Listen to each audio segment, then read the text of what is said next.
The Backrooms is a limitless maze of yellowed halls, humming lights, and forgotten spaces. A place you enter by accident and rarely escape. Thousands of wanderers claim to have no clipped out of reality, only to find themselves trapped in its endless halls.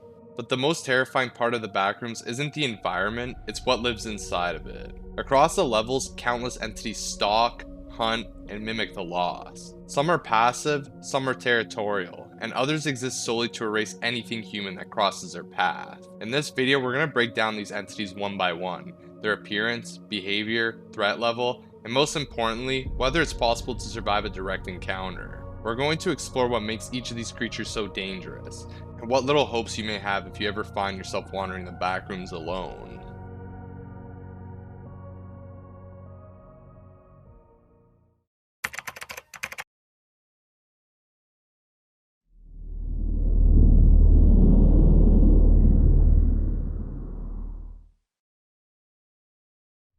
Deathmoths are colossal, predatory moth creatures found throughout the Backrooms, dwarfing normal butterflies in both size and lethality. Their bodies are built for hunting, jagged wings coated in coarse gray hair, a swollen segmented abdomen, and a needle-like proboscis, capable of puncturing flesh with ease. Their compound eyes are pitch black and expressionless. Their limbs end in sharp, armored spikes that allow them to cling to walls, ceilings, or victims attempting to flee. Females are absolutely massive, powerful hunters, while males resemble oversized moths several times larger than normal. Behavior between the genders differs sharply. Males are drawn irresistibly to almond water and can even be tamed with it, though they will turn aggressive without constant replenishment. They warn threats away with a harsh buzzing, and can release an intimidation gas when frightened. Females, by contrast, rely on absolute stillness to camouflage themselves despite their enormous size. They freeze both when stalking and when hiding, erupting into motion only when striking prey. After mating, females produce moth jelly, a substance meant to enslave males, but strangely beneficial and mood elevating to wanderers who consume it. Deathmoths kill for nourishment and energy, consuming humans as well as other entities like facelings, skin stealers, and dullers. Their biology is uniquely adapted to the backroom survival. An avian respiratory system for high oxygen demands, a digestive system capable of breaking down even windows and predatory doors, and a nervous system highly sensitive to environmental shifts. Despite this, their intelligence is low, making them reactive and unpredictable, creatures guided by instinct rather than strategy. If encountered, survival depends entirely on the type.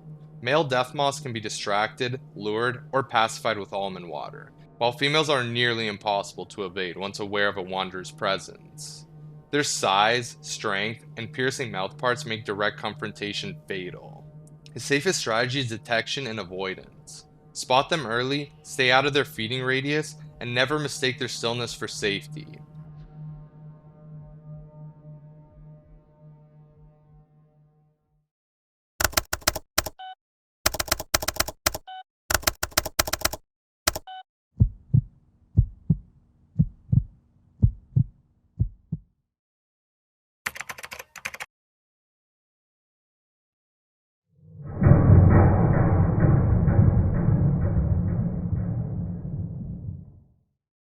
Smilers are among the most infamous and feared predators in the Backrooms, spectral entities that manifest in regions where light is the weakest. Their iconic glowing teeth and eyes float in the darkness, while the rest of their body is composed of a black, fire-like mass. Despite having no fixed form, Smilers can reshape their bodies into humanoid silhouettes, twisted canines, enormous insectoid shapes, or even winged horrors drifting across the dark and void-level skies. Their amorphous physiology, paired with absolute control over their own visibility, makes them nearly impossible to predict and even harder to escape.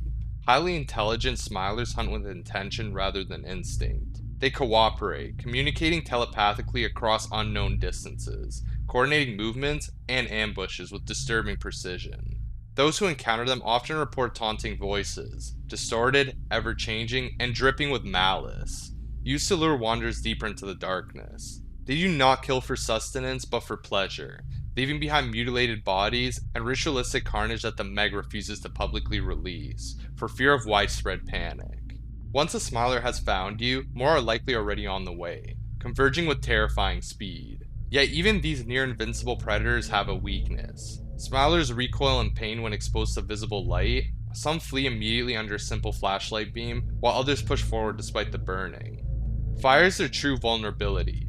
Any contact with open flame causes their bodies to dissolve, shrinking until nothing remains. If you see that glowing grin hanging in the void, every decision you make becomes life or death. Avoid darkness whenever possible, maintain multiple light sources, and never assume you're dealing with a lone entity. Smilers stalk for sport, revel in suffering, and rarely let their prey die quickly. In the backrooms, their smile is not a greeting, it's the last warning you'll ever get.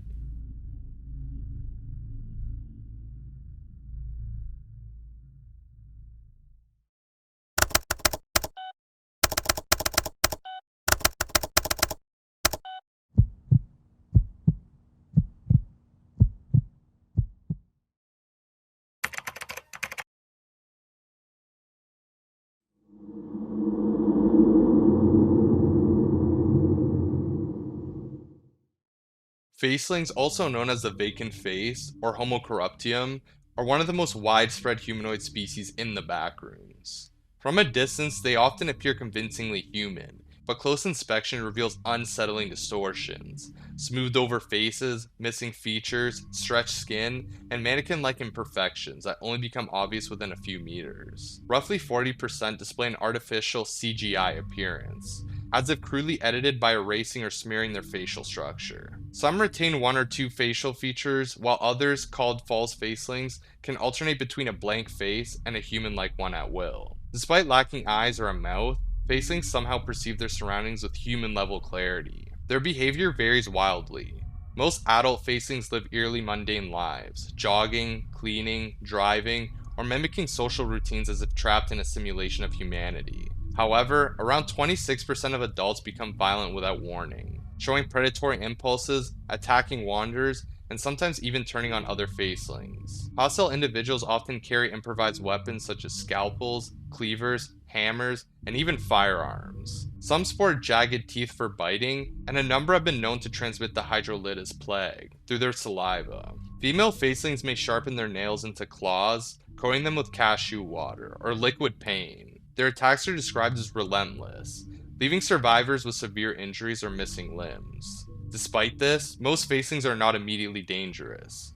Adult facelings usually ignore wanderers unless provoked, while child facelings flee on sight, and elderly ones are entirely docile, though unusually curious. True danger comes from isolation. Blood-covered individuals or facelings carry weapons, especially those appearing suddenly in desolate or abandoned areas. Wanderers can defend themselves, but all methods carry risk. Firearms give distance but attract other entities, while melee weapons require close combat and may break during a struggle. Facelings are genetically similar to humans with diverse ages, body types, and traits, leading many researchers to argue they are corrupted subspecies of humanity, though their origin remains unknown.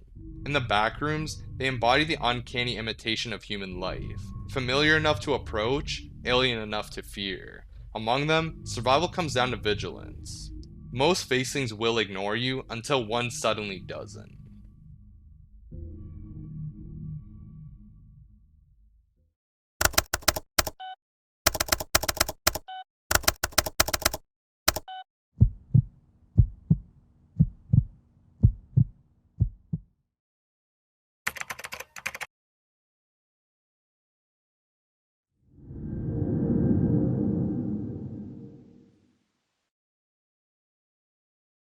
Aranea Membri are large, spider-like predators that move on four sharp, featureless limbs and tower at nearly 8 feet tall.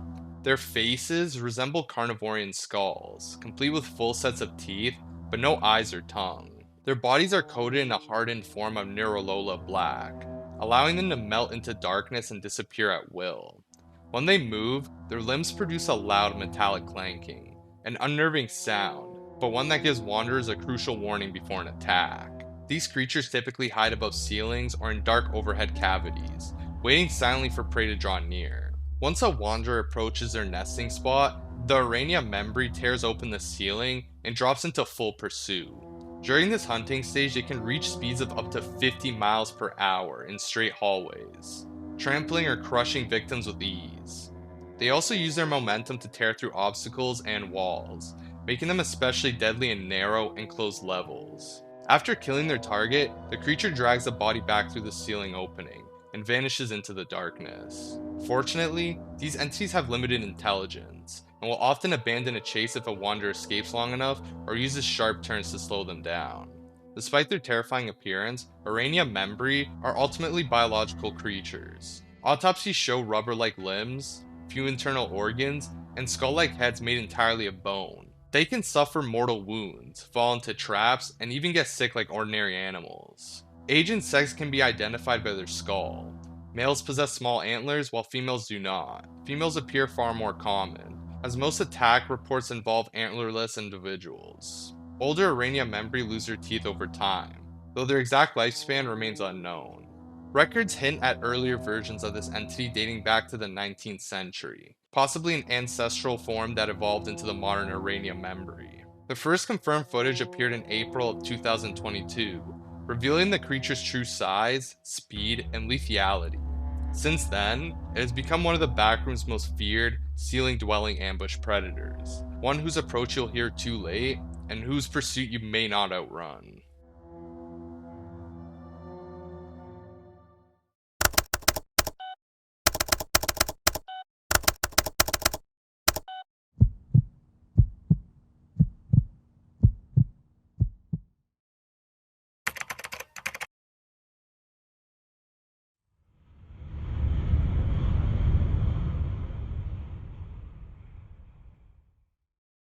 Blood wasps, also known as red wasps, are bright red or orange wasp-like entities found across multiple Backrooms levels. Adults grow 5 to 7 centimeters long, while newborns measure only 1 to 2 centimeters, making them extremely difficult to spot. Their buzzing is uniquely wet and gargling due to excessive saliva production.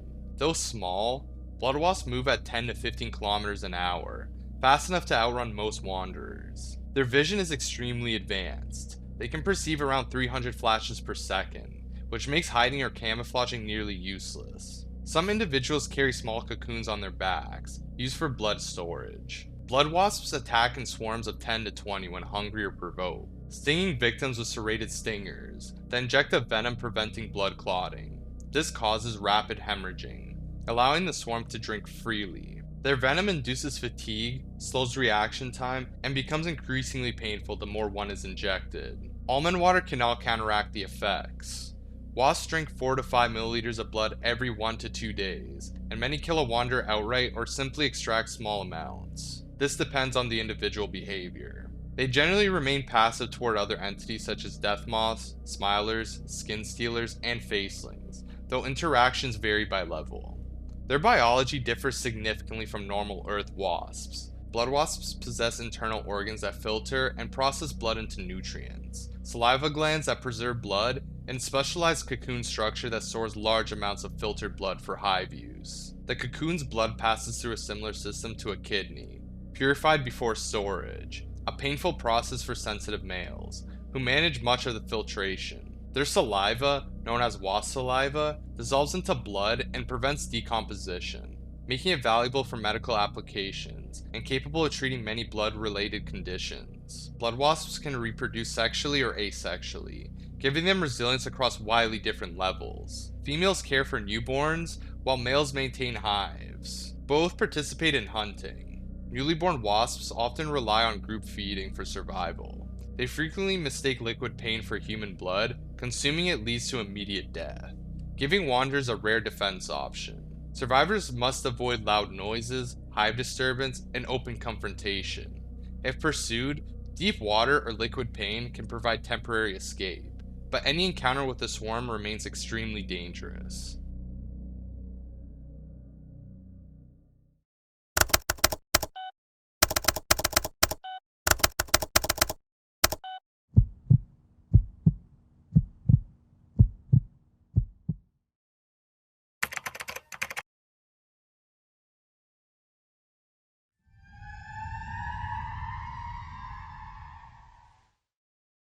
Clumps are hostile entities, composed entirely of tangled human limbs, forming massive spherical clusters that hide within vents, pipes, cabinets, and other confined spaces. They remain motionless for hours or even days as they wait for prey, usually exposing only a few dangling arms to lure wanderers closer. These limbs appear lifeless at first, occasionally twitching or flexing to mimic environmental noise. Their remarkable flexibility allows them to distort their bodies into spaces far smaller than expected.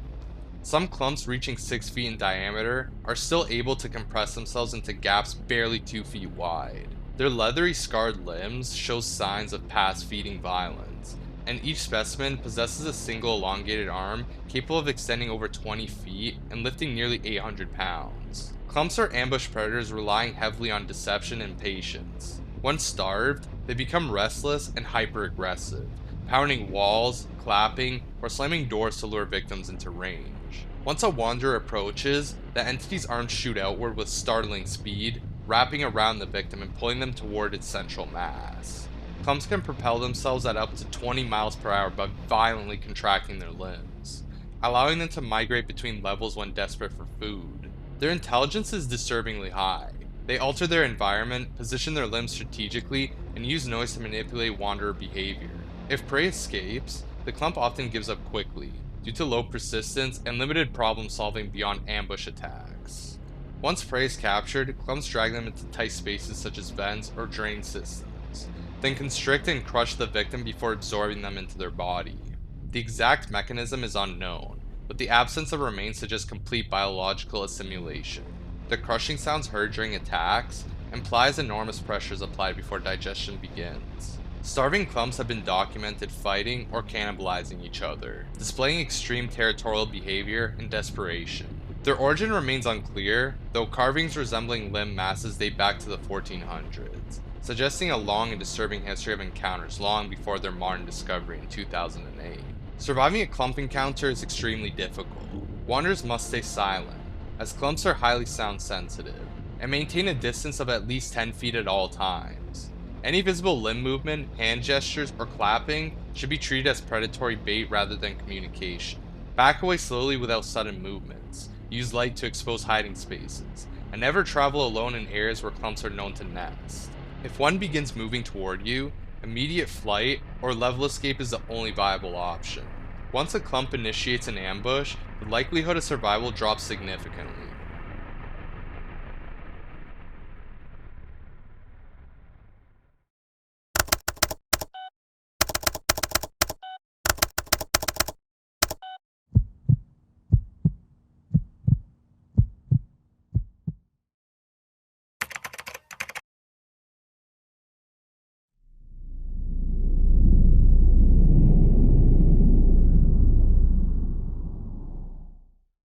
Windows are not true openings, but physical manifestation of a predatory thought space.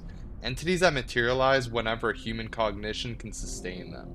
They typically appear on walls and often overwrite pre-existing mundane windows, mimicking architectural styles to blend into the environment. Every window displays a landscape, but this view is subjective. Each wanderer perceives a different scene, often distorted yet eerily familiar. This visual illusion is believed to result from the human mind failing to interpret the foreign thought space within the entity. Once formed, a window remains fixed in place until it enters a fading, dying state. Some windows become occupied, displaying a dark humanoid silhouette with no identifiable features. Survivors often claim the figure resembles someone they know, a friend, a loved one, or even themselves, but all photographic evidence only shows a vague, shadowed outline. Newly created windows often mimic the proportions of the last victim pulled inside, though it remains unknown whether a physical body persists within the entity. These silhouettes fade slowly over time, losing definition unless they consume another sentient victim, which causes them to grow darker and more solid, suggesting that feeding is the only way a window maintains structural existence. Windows communicate through telepathic whispers and subtle gestures, creating a sense of familiarity and emotional comfort to draw wanderers closer. These interactions are not auditory but directly perceived within the mind, bypassing rational defense. Once a wanderer approaches within 1 to 2 meters, the entity manifests a physical arm from the thought space behind the glass, attempting to grasp and forcibly pull the victim through. Entry is almost always fatal. Those taken are never recovered, and the silhouette that replaces them becomes the entity's new lure. Survival depends entirely on awareness and restraint.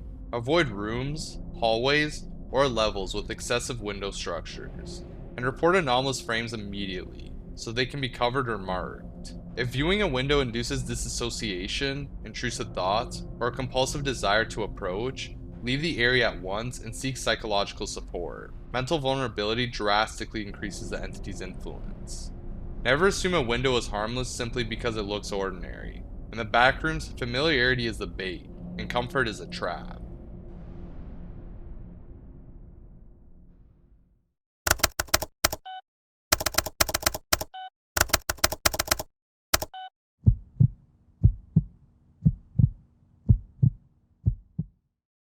And that concludes our descent into the predators lurking behind the wallpaper of reality.